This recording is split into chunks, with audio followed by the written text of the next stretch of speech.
উত্তরাঞ্চলের জেলাগুলোতে বাড়ছে নদ নদীর পানি। লালমনিরহাট থেকে সরাসরি যুক্ত হচ্ছেন সহকর্মী সুফিয়ান আল হাসান। কথা বলবো তার সাথে। সুফিয়ান, সারাদিনই আজকে আপনি আপনার নদী পাড়ের অবস্থা জানিয়েছেন, সর্বশেষ কি তথ্য আছে আপনার কাছে?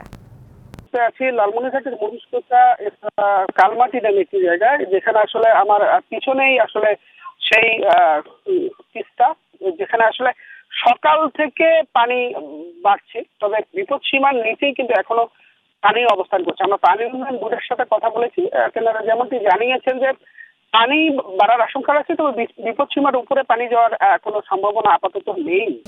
নগদে 500 টাকা বা তার বেশি পেমেন্টে পেতে পারেন ঢাকায় জমিসহ 20 কোটি টাকার পুরস্কার।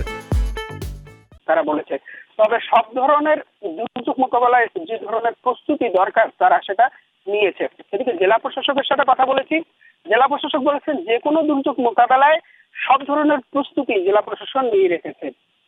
এদিকে আমরা এখানকার যারা স্থানীয় আছে তাদের সাথে কথা বলেছি, তারা যেমনটা জানিয়েছেন আসলে সরকারের যে সাহায্য সহযোগিতা, রিলিফ বা সরকারি যে সহযোগিতা দরকার, তারা আসলে সেটি